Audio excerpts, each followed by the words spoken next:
시청자 여러분 안녕하십니까? 헬로티비 뉴스입니다. 김동연 경기도지사가 신년사를 통해 2026년에도 중앙정부와 긴밀히 협력해 지속가능한 성장을 이루겠다고 밝혔습니다. 김 지사는 경기도가 1,400만 도민이 살아가는 대한민국의 중심지라며 도시와 농어촌, 산업과 자연이 공존하는 작은 대한민국이라고 강조했습니다. 또 지난해 도민들의 삶의 현장을 직접 찾아다니며 민생을 챙겨왔다며 도민 한 사람 한 사람의 일상을 지키는 일이 국가 도약의 길이라고 말했습니다. 김 지사는 주 4.5일제와 간병 SOS, 기후보험 등을 주요 정책으로 소개하며 경기도가 대한민국의 새로운 길을 앞장서 열어왔다고 평가했습니다. 그러면서 새해에도 도민들의 삶의 변화를 체감할 수 있는 경기도를 만들겠다고 강조했습니다. 유정복 인천시장이 개통을 앞둔 제3연륙교 점검에 나섰습니다. 유 시장은 현장 관계자들을 격려하면서 교량 개통까지 남은 기간 철저히 점검해 시민들이 안전하고 편리하게 이용할 수 있도록 하겠다고 밝혔습니다.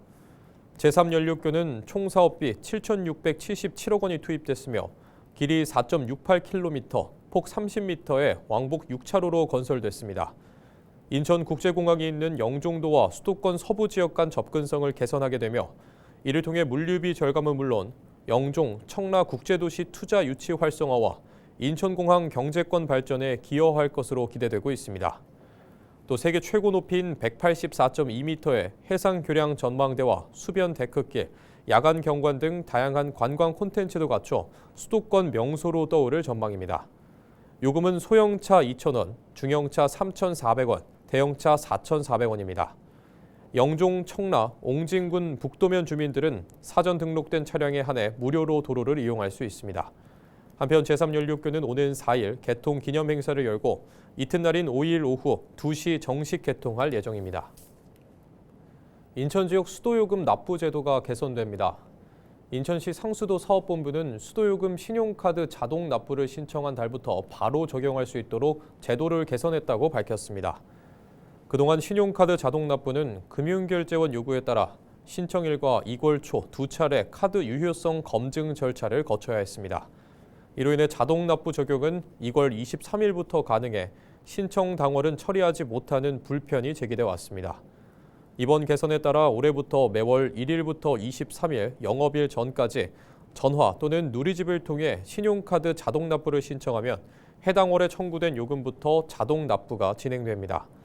또 2월 자동 납부를 원하는 경우 기존과 동일하게 매월 1일에서 말일까지 원하는 날짜에 신청할 수 있습니다.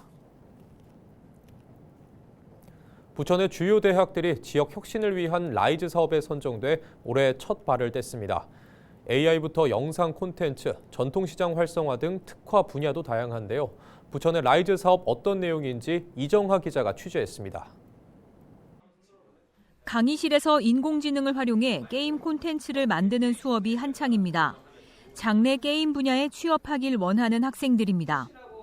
부천대는 학교 강점인 AI 콘텐츠 교육을 앞세워 라이즈 사업에 뛰어들었습니다. 웹툰이나 게임 분야에 창업할 수 있도록 일찌감치 지원하고 있습니다. 창업 관련된 정보랑 이제 실무에서는 어떻게 돌아가는지 이런 부분을 많이 알려주셔서 관심이 많이 생기게 됐고, 그로 인해서 저희 실무 경험을 실무 역량을 쌓으면서 저희 창업을 좀 열심히 준비하고 있습니다. 올해 가톨릭대와 서울신학대, 부천대, 유한대 등 부천 4개 대학이 라이즈 사업 공모에 선정됐습니다. 라이즈는 지역사회와 대학의 동반 성장을 지원하기 위한 사업으로 학령 인구 감소에 따른 지역과 대학의 위기를 함께 극복하자는 취지입니다. 부천시는 대학 상생발전 협력에 관한 조례를 제정하고 대학 협력팀을 신설해 제도적 기반을 마련했습니다. 이후 부천시는 대학 상생발전협의회 등 정기적인 지산학 협력 거버넌스를 운영하고 있습니다.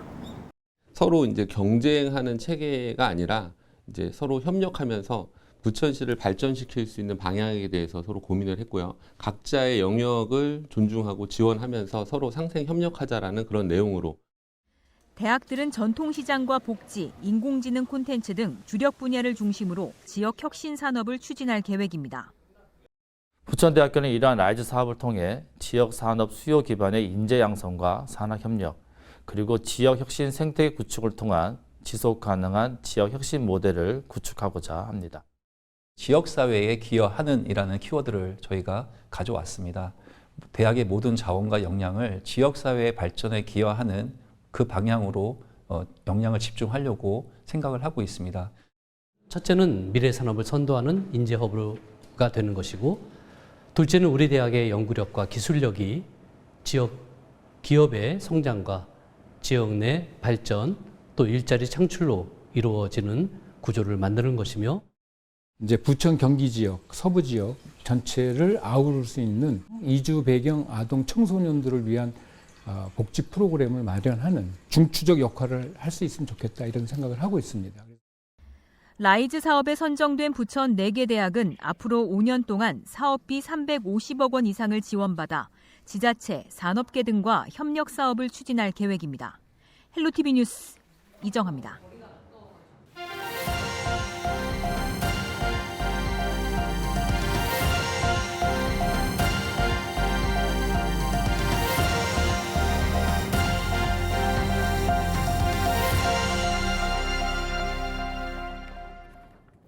올해 지방선거에는 지역마다 많은 후보가 자신만의 다양한 공약을 들고 선거에 나옵니다. 선거 일정은 어떻게 되고 주의할 점은 없는지 알아봤습니다. 정호석 기자의 보도입니다. 어느덧 5개월 앞으로 다가온 6.3 지방선거. 다음 달부터 본격적으로 예비후보자 등록이 시작됩니다. 가장 먼저 2월 3일부터 광역시도지사와 교육감 선거에 예비후보자로 등록할 수 있습니다. 이후 2월 20일부터는 시도의원, 구시의원과 장애 예비후보자 등록이 가능합니다. 군 단위 지역의원과 지자체장 선거의 예비후보자 등록은 3월 22일부터입니다. 예비후보자 등록 기간 주의할 점이 있습니다. 공무원 등 입후보 제한을 받는 사람은 원칙적으로 선거일 전 90일까지 해당 직에서 사직해야 합니다.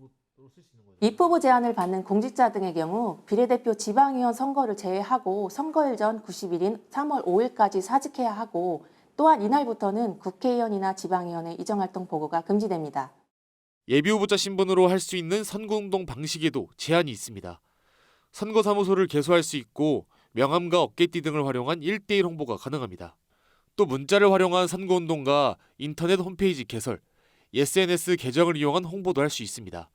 하지만 확성장치를 사용해 선거운동을 해선 안 되고 5개에서 대중을 대상으로 말로 하는 선거운동도 금지됩니다.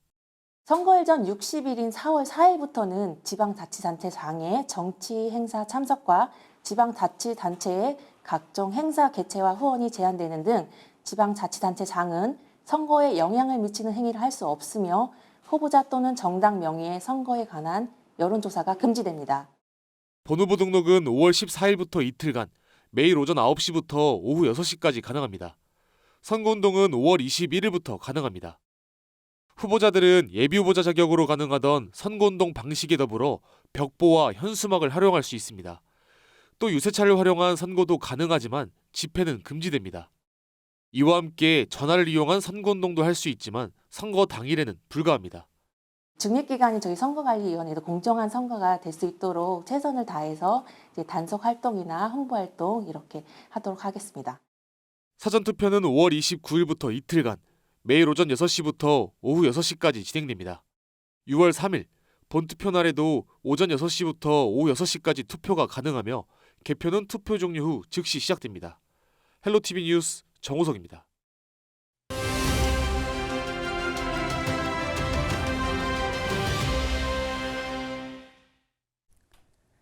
제9회 전국 동시지방선거가 6개월 앞으로 다가왔습니다. 이번 선거는 우리 지역을 이끌 일꾼들을 뽑는 선거인데요. 그 어느 때보다 결과를 예측하기가 쉽지 않은 만큼 3가지 관전 포인트 짚어봤습니다. 지방선거는 지역 정책과 닿아 있는 선거지만 정부에 대한 국민 여론이 반영되는 선거기도 합니다. 지난 지방선거 결과 어땠을까요? 광역단체장 선거에서 국민의힘이 서울을 비롯한 12곳에 승기를 꽂았고 더불어민주당은 5곳에 불과했습니다. 정치권이 최대 승부처로 본 수도권에서도 유사한 결과였는데요.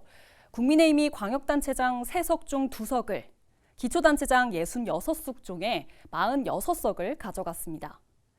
당시 선거 결과를 두고 이른바 허니문 효과가 컸다는 분석이 나왔습니다. 대선에 영향을 받아 당시 여당이었던 국민의힘이 압승할 수 있었다는 해석입니다. 이번 선거에서도 이 허니문 효과가 관건인데요. 다만 정부 정책 심판의 성격이 짙을 경우 다른 양상이 나타날 수 있습니다. 선거 과정에서 달라지는 정치적 구도도 민심에 영향을 줄 수 있습니다. 공천 경쟁이나 당내 갈등 과정에서 표심이 엇갈릴 수도 있고요. 제3정당의 약진도 예측을 어렵게 하는 요인 중 하나입니다. 여기에 선거구 획정이 미치는 영향도 적지 않은데요. 지역구 재편에 따라 특정 정당에 우세했던 지역이 불리한 지역이 되거나 경합 지역이 될 수 있기 때문입니다. 다양한 변수가 있지만 지방선거 승패를 가르는 것은 결국 지역 민심입니다. 지역 소멸이 최대 화두로 떠오르고 있는 만큼 각 정당과 후보자는 균형 발전 공약에 집중할 것으로 예상되고 있습니다.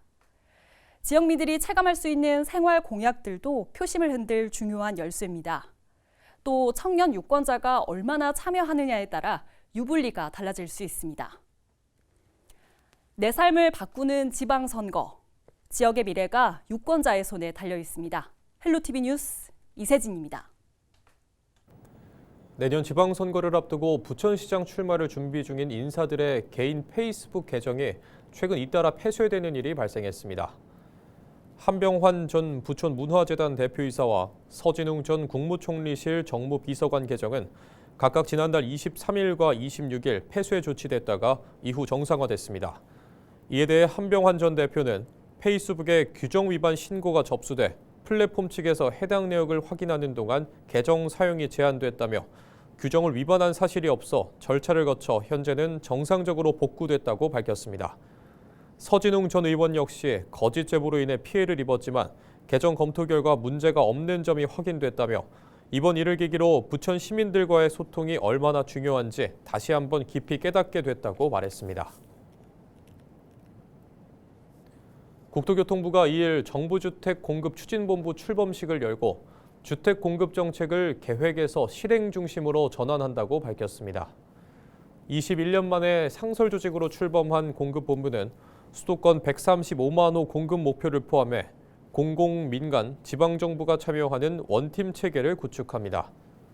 본부는 택지 개발, 도심 공급, 정비 사업 등 주택 공급 전 과정을 총괄하는 컨트롤 타워로 공공과 민간을 아우르는 공급 정책을 기획부터 실행까지 책임집니다. 또 4대 공공기관과 협력해 인허가, 보상, 착공 등 전 단계를 집중 관리하는 현장 밀착형 체계를 본격 가동할 계획입니다. 한국토지주택공사가 매입한 전세 사기 피해 주택이 5천 호 가까이 늘어났습니다. 국토교통부는 1일 전세 사기 피해 지원 위원회가 지난 한 달 10일을 통해 전세 사기 피해 664건을 추가 결정하면서 전세 사기 피해 결정건이 모두 35,909건으로 늘어났다고 밝혔습니다.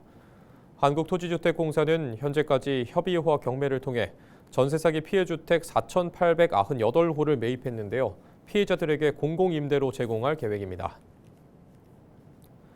경기도가 올해부터 일산대교 통행료를 절반으로 인하했습니다. 이번 조치로 승용차 등 일종 차량은 1,200원에서 600원으로, 화물차는 차종에 따라 최대 2,400원에서 1,200원으로 낮아졌습니다. 경차 통행료도 300원으로 인하됐습니다. 경기도는 중앙정부와 지자체 간 재정 분담 지원으로 전면 무료화의 차질이 예상되자 도 예산을 투입해 반값 통행료를 우선 시행하기로 했습니다.